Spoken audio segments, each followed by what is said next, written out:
Welcome back to the new PCI Daily Live News Roundup, brought to you by the Philippine-Canadian Inquirer, the only Filipino-Canadian newspaper distributed across Canada.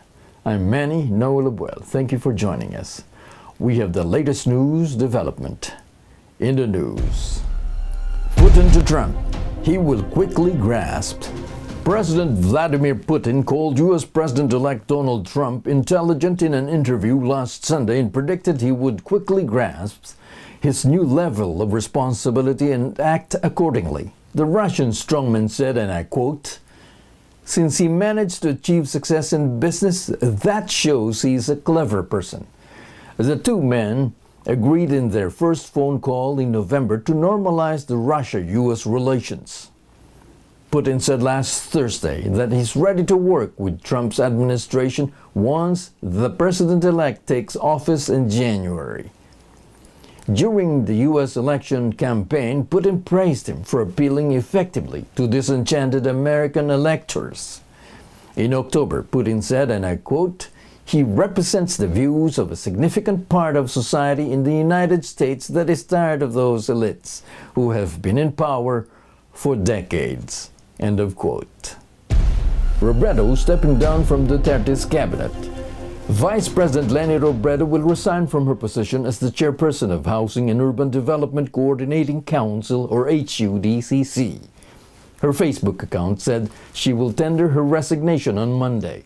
She also mentioned that there was a plot to steal the vice presidency from her, after receiving a text message from Cabinet Secretary Johnny Vasco Jr. stating that on Monday, December 5, she must desist from the meeting of cabinet officials.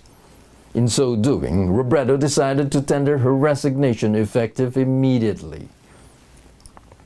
Robredo also added that she and Duterte had some differences from values and principles. It would be recalled that it was last July when the president was asked by a reporter if he was going to give the vice president a position in the cabinet, when he suddenly phoned her and offered her the position of chairperson of HUDCC. Once again, thank you for joining us here at PCI Daily Live News Roundup, brought to you by the Philippine-Canadian Inquirer, the only Filipino-Canadian newspaper distributed across Canada. Remember to be safe, and remember to get your copies of Philippine-Canadian Inquirer at your favorite Filipino businesses in your town or any major cities. Also, you can now watch our Daily Live News Roundup on our Canadian Inquirer website, where you can browse through our news anytime.